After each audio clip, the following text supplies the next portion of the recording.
Welcome, everybody.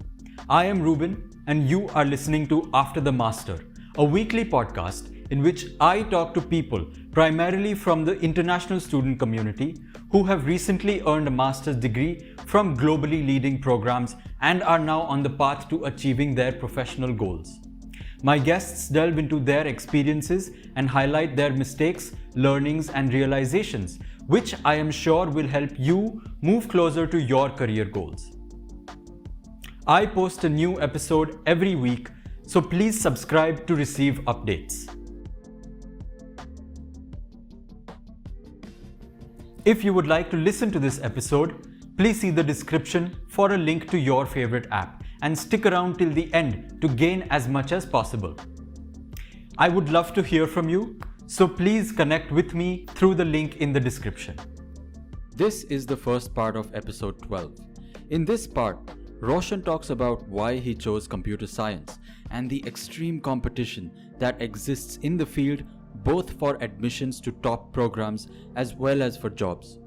He also talks about a great way of changing one's mindset, which he followed that helped him during his job search. He completed a Master of Science in Computer Science from the University of Southern California. Okay. Hi Roshan, how are you doing? I'm good. How are you, Ruben?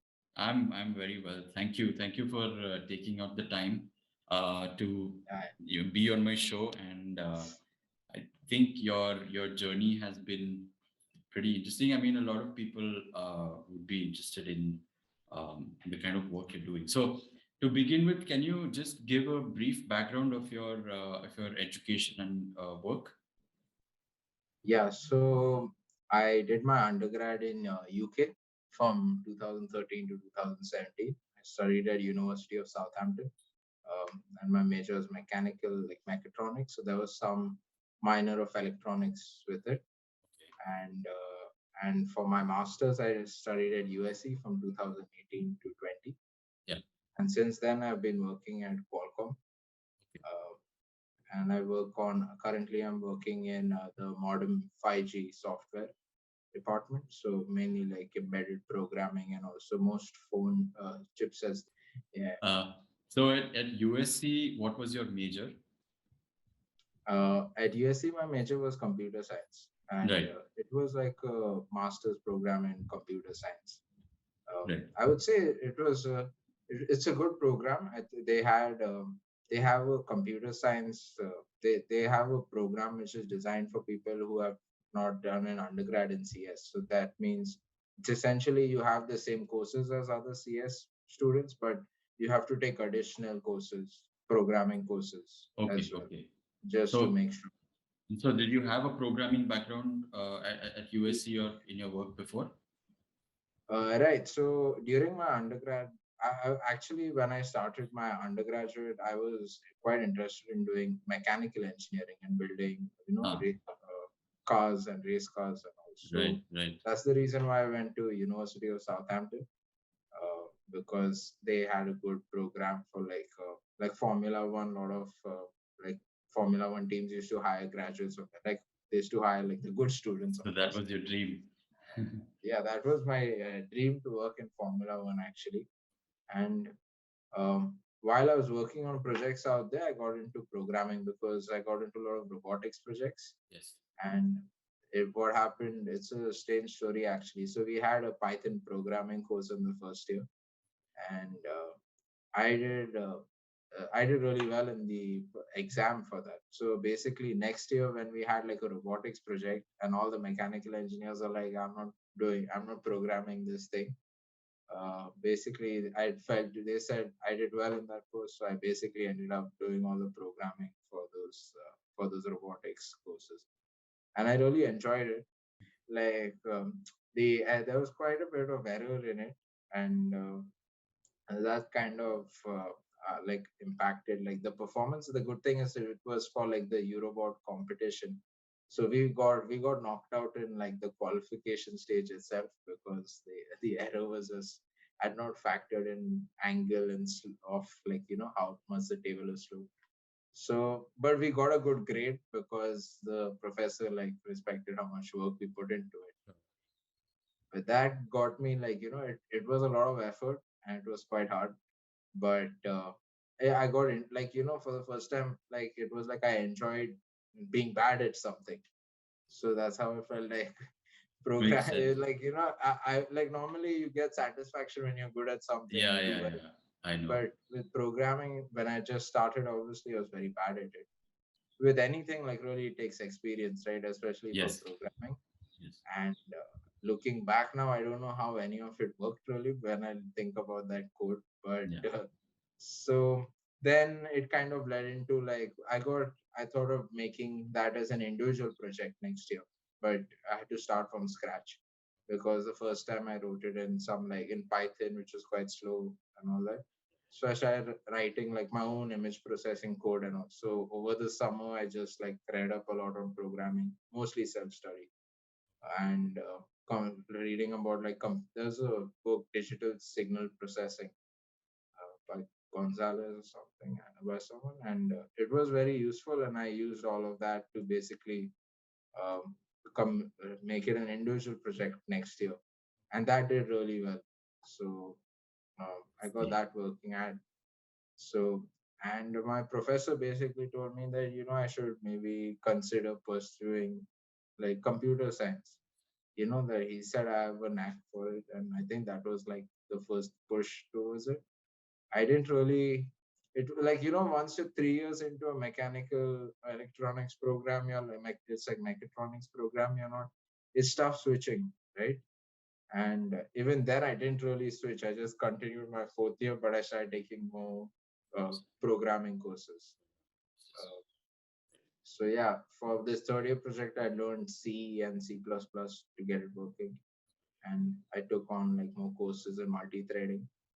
But in it is pretty hard to get a job in UK in programming when you have a degree in mechanical engineering. I was a good student in mechanical engineering. I was on the dean's list and everything. Right. But and I won an award also for my individual project. But the thing is, like companies value that a recruiter will see that hey, you probably want a programmer's job because there's money in it or something.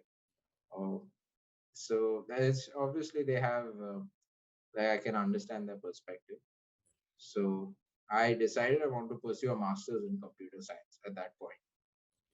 But I didn't really get any offers the first year. But in the final year of my undergrad, when I was applying for master's courses, I got into a few universities, but they weren't universities, like they were like backup universities as such. And I felt like, Were they in the US or in the UK?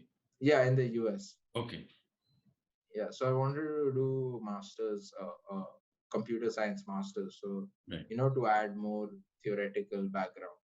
Okay. And in the Okay. fourth year, I basically, yeah, I got rejected from every university I applied to, Right. essentially, Right. Right. because I had those projects, but uh, I would say maybe my resume it could be a lot of things I can't really Okay. Okay. guess. But yeah, but I can certainly say my statement of purpose, resume, all that weren't too great at that Okay. point. I didn't have any job experience either. Yes. Yes. So Yes.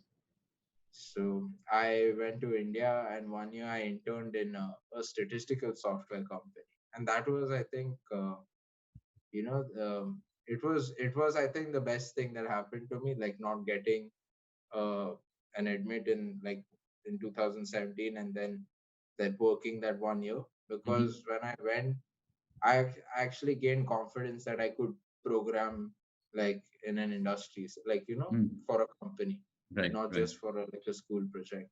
Because we had like they basically told me to come up with some proposal for multi-threading some software of theirs. It had to be high performance. It was a high performance product. So I found a way to basically improve the single threaded performance also, because Okay. I did a lot of analysis on it. It was a really good experience, because in the good thing about an internship is they kind of give you the project and you can go uh, like you can follow it to whatever end. You don't have other responsibilities like besides this internship task and your main project, right? So that really worked out well, and like the boss of the company gave me a recommendation, the director, everyone gave me a recommendation, and that's how I got into. And I guess that's what made a difference next year when I got into USC. So So that's interesting because, as you know, computer science is just getting increasingly competitive. If you think back from when you applied the first time and the second time, is it mostly just because of the work experience that you think gave you the edge? uh, I would say it's not like I had a lot of success the second time around when I applied. It was just Okay. USC happened to have a program for people with an undergrad and masters, and like they did recognize how much I did know how to program, and I had shown projects, and the Mm-hmm. references from industry might have helped. It was certainly a Maybe. better, Yes, right. yes.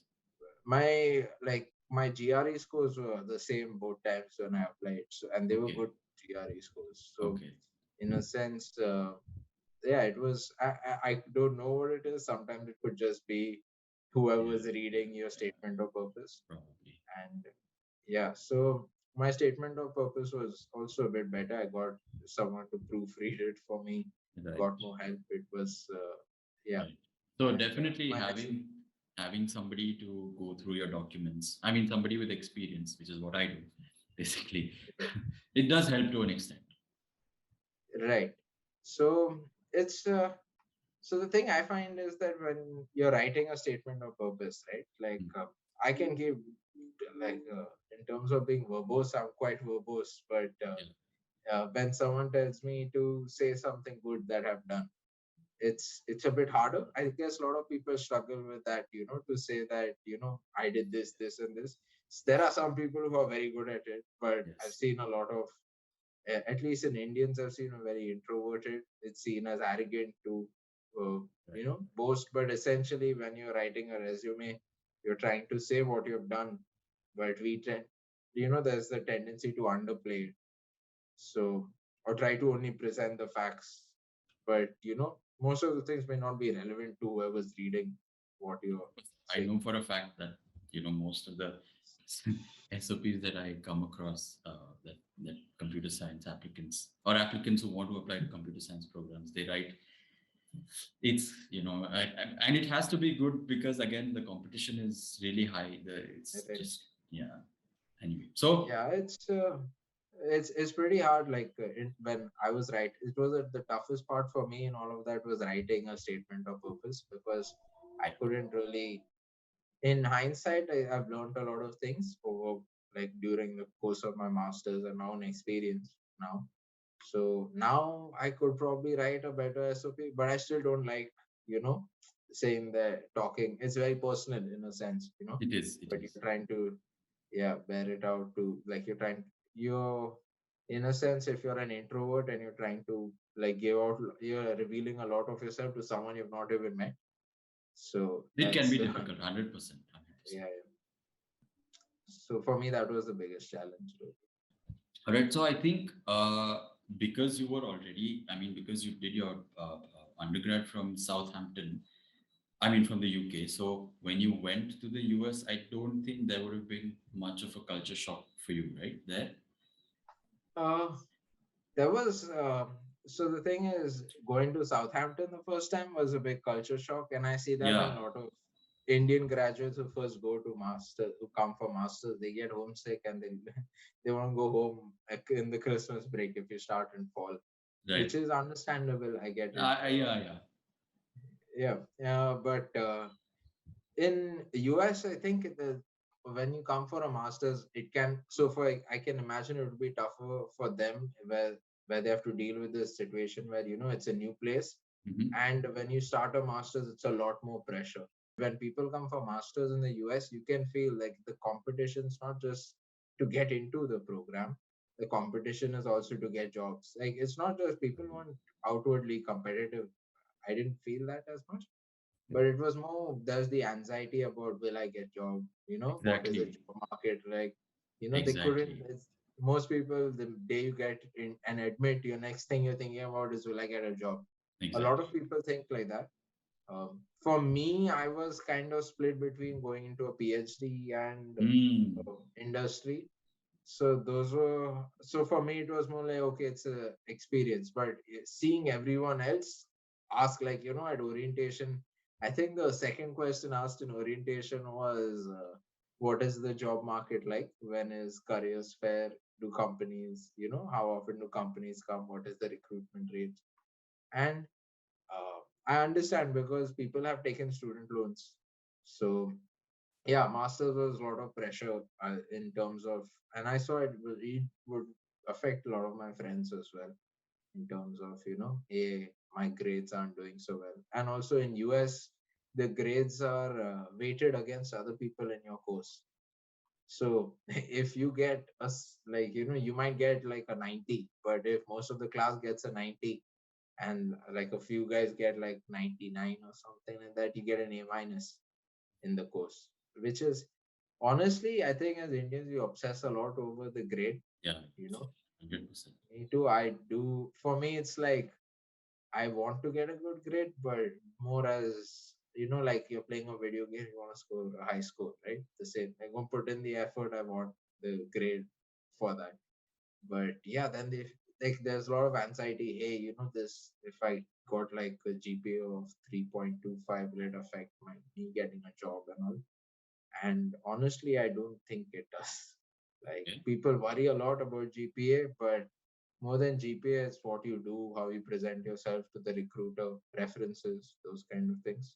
Yes, yes, yes. So yeah, I think that kind of strayed away from your question, but it was not culture shock as much as that, the sudden you're just thrown into the, like, the mix of, the job search and all that, and being away from home. So No, you brought up some, I mean, excellent point. I mean, you hit the target bullseye because this pod, essentially, as I described to you earlier, the essence of this podcast is to help people, uh, who are in that position, in that mindset of whether this program is good, whether I'll get jobs afterwards, what are the opportunities, like exactly the questions that came up during that orientation is what people ask me also. When I speak to potential clients, one of the first questions they ask me is, whether this university is good, whether this program, will I get a job afterwards. And CS is by far the most popular major, at least right, for Indians and I suppose Chinese students also. And right. basically, you're competing as an international student, you're competing largely with other Indians and other international students, isn't it? Right. I mean, I would say that the competition as such is not with the students in your program, not like I did. No, not Your just in within general, your it's a program, just generally, because yeah, in the job market. yeah, exactly, But the thing about CS is, so there are a lot of jobs for 100%. graduate students.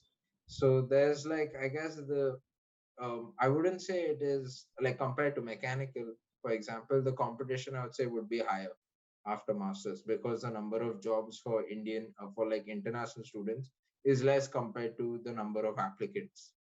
And so the competition I feel across all engineering is about the same. And but now it depends. So in computer science as well, like if you decide to go into machine learning or AI, yeah, it's very competitive. It's not you do need not just a master's, but you need something to set you apart from the other Exactly, folks. exactly. So a master's is just like a platform where you have the resources available Right, within the university. You try and make the best of it, do something that sets you a little bit apart from the rest of the students that recruiters or companies would value.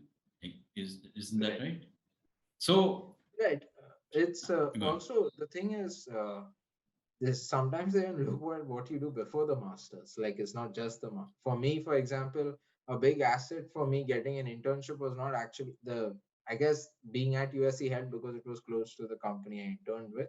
Mhm. But they did weigh in a lot of my, I wouldn't have got the job if not for my prior experience, in Yes, a yes, sense. yes, yes. So So I mean, in my experience over the past 3, 4 years, I have found, I mean, of course, there are a lot of people, applicants who are applying, in their final year of college, or probably they're doing a short internship, 3, 4, 6 month internship after graduating, and during that time they're applying. So, but at the same time, there are a lot of people who have 1 year, 2 years. They get through the university placements and work for a year or 2 years or even more in some instances. And what I have noticed is that those with experience, some kind of experience, even at even at a relatively maybe lesser known company, um, with a probably average or slightly above average, like grades and GPA and all of that in their bachelor's, they do secure, I mean, they are able to get some really good admits, as compared to those who may not have the kind of that, industry exposure and all.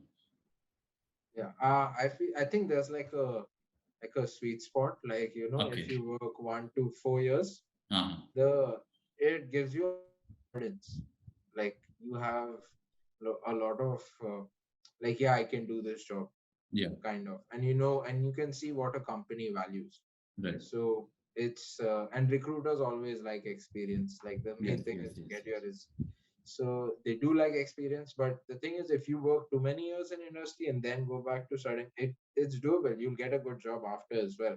But going through the process of a master's program can be very tiresome because it's tough to get from that Yeah. groove of working every day. So like I work once I'm done with work, it's done. Like on the But weekends, I can that's relax not, most that's weekends. opposite during the In masters. masters or a PhD, that's not the case. You're Yeah. essentially, it's up to you, right? 24/7. Exactly. So that I've seen people struggle with, and even really people who are really good students in the past and doing really well in industry, they tend to, but it's not like it's not doable. It's definitely doable, and they end up with admits.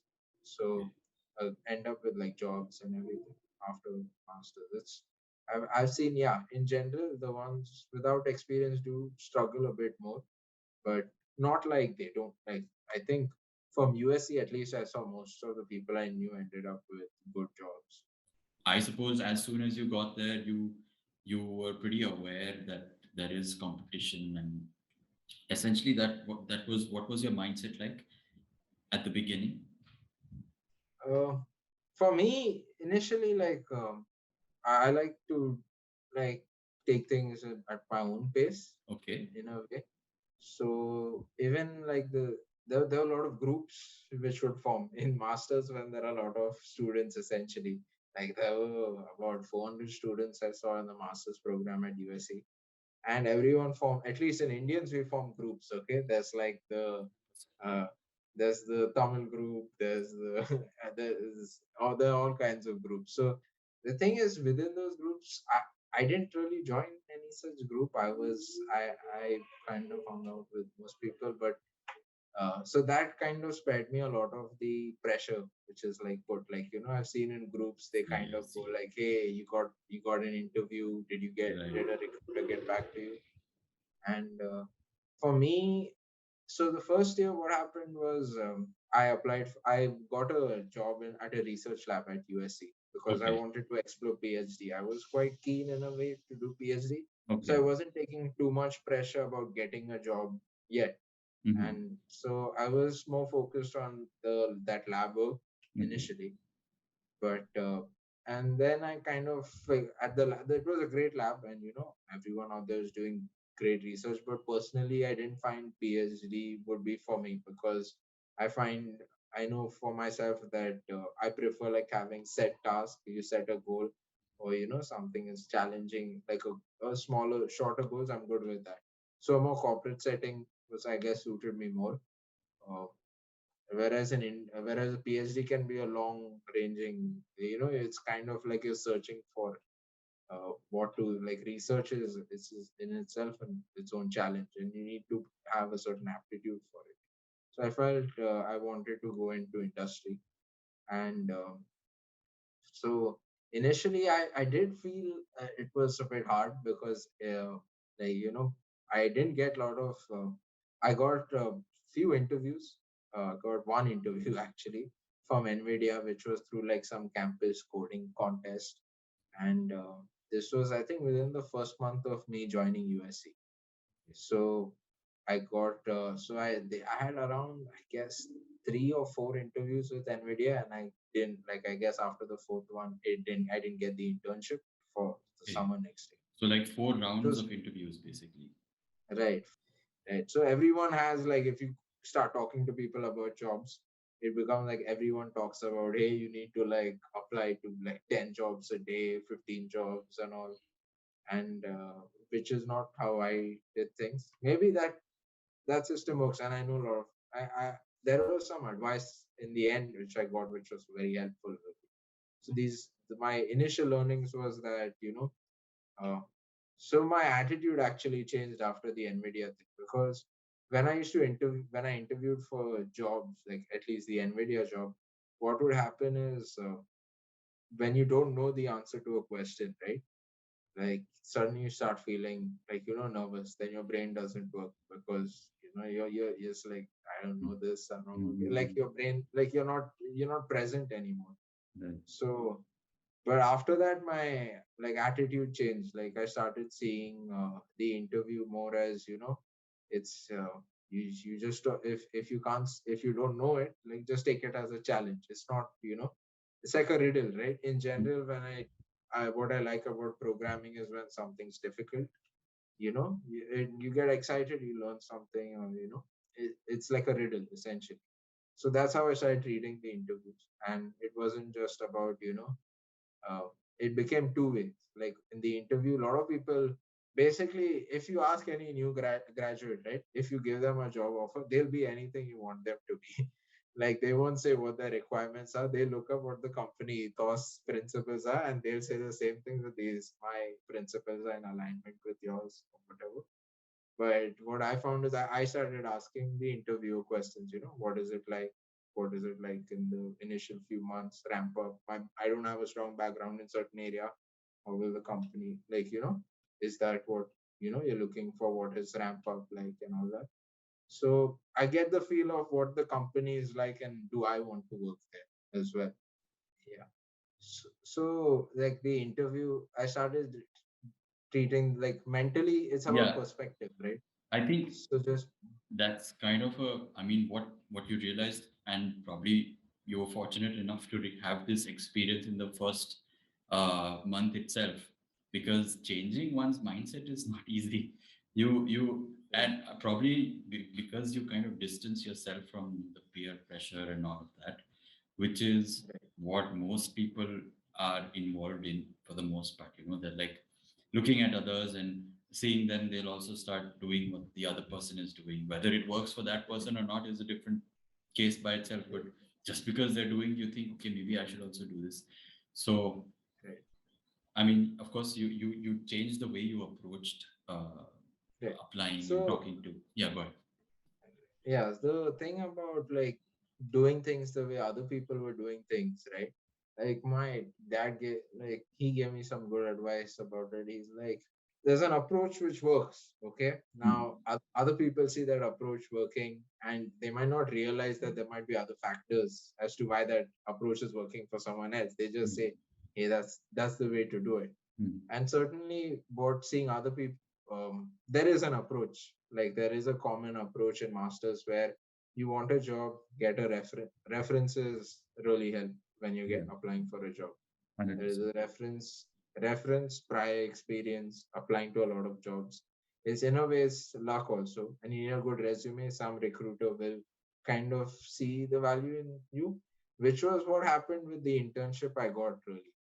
Okay. Because for me, so he told me that if you do things the way other people are doing things, they have a different background from you. Mhm. I once spoke to a recruiter at a careers fair and I showed them, and they said, you have an undergrad in mechanical. Yeah, You look like you've taken computer science as a master's just because you think that's like for the money, money, not correct. that you have an interest in computer science. Hmm. And in one page you cannot really describe my like passion, right? That's an art in a sense. Like I'm not a literary expert, I'm a programmer. If you ask me to write a program for like to show how much I like computer science, I might do better than writing a resume really. And that's like you have the one page US resume. And yeah, so that I think there were recruiters from companies, like big companies who were like, you know, this, they did point out the mechanical undergrad, it was not helping me. They said, okay, maybe put it down in the resume or don't show it or whatever. Uh, so that was some sort of common trends I'd seen. uh, and there were a lot of things. The thing about getting jobs is it's very non-deterministic. it's uh, it's very different for everyone, depends on the company, depends on the person. But I guess for an applicant, I think it's about perspective. You know what works for you. You see, you read the company, like the job posting, you like it, you see yourself whether, okay, I can see myself working here. Will this be beneficial to me in the long run? And then you reach out. And there were some things like another friend of mine, actually, I learned he would go to like the conferences, like AWS conference and everything, and he would interact with people there. And when I saw, like, the main difference was, and this is something even which I thought was a nice way of doing things. So when we reach out to like engineers or recruiters, are basically asking for a job, right? But if Mhm. you reach out to like, let's say you do your own project, okay, and you Mhm. find an interesting problem, and you find some researcher who's like, reaching out to researchers who have done similar research as you. And this is very good for masters as well, like doing something as opposed to asking Mhm. someone for a job. They'll be like, yeah, I'll read your resume or something. But researchers, engineers, they love talking about problems. So if you solve a problem and you ask them, hey, I had these problems, like, I found that I can have long conversations with engineers at Qualcomm based on just, yeah, I tried doing this, it worked out, but there were these things which didn't work out. How would, you deal with it? Or like, you can striking up those conversations. So a lot of people, I guess, they go for job fairs, they give their resume, they Standard rattle off process. the two. Right. But Yeah. then they kind of ask, so like if you ask, okay, what are you working on? Like, how do you solve these kind of problems and all? It's interesting because they have a lot of insight, but probably you won't gain all that insight in 2 minutes at a job fair. The job But fair, yeah, yeah, that yeah, process is kind of like a, you're yeah, everybody's rushed, even you, even the yeah. recruiter. You're just there for, and I suppose from the recruiter's perspective, probably out of 10 students, maybe one or two might actually catch their eye. So based on what you said, like your friend, he went to conferences and spoke with researchers and all that. So did With you also start engineers. doing that? Uh, no, the thing is, I didn't really have too much of a background in anything. Like, I was working, so I started working on a lot of operating systems, distributed systems projects. Okay. I did like a course in game engine development. Okay. And the nice thing about the course is you can build whatever subsystem you want in the game engine. So Okay. I got very interested in a physics engine, essentially Okay. building, building a physics engine in a game. Like, you drop two balls or the balls collide, or you have a car or crash, those kind of things. So which fit very well with my experience, because I had a mechanical background, so I could do, like, the mathematical aspect, differentiation and all that, Mhm, along mhm, with the computer science. And the code has to be very fast because it's a game. Like, in mhm, games you want 60 frames per second. So I really enjoyed that stuff. So mhm. I used to interact with people in, like, the game. Like, I would mainly watch, like, interact with people in that, like engineers in game development and all that. Okay. Or like see what kind of like, there are game developer conferences videos on YouTube, and I Mhm, think there is also a vault which you can get access to, which is, it's quite good if folks are interested in that. mhm. But yeah, that's what I did personally. I wasn't really good at it. He was quite good at it because he had, I think, even before the masters, he had 4 years of experience. Okay. But I saw he his approach was different from mine. It was like, like, I wouldn't say there's a right way to do things, and but he did quite well, really. And I saw that it was no, he wasn't just like blindly doing what everyone else is doing. There was no desperation. It's like when you do it out of desperation, your perspective changes. But when you do it out of like excitement, or as an opportunity, then your mindset changes, like how you even talk to someone changes, right? So a lot of things are like that about perspective, in a sense.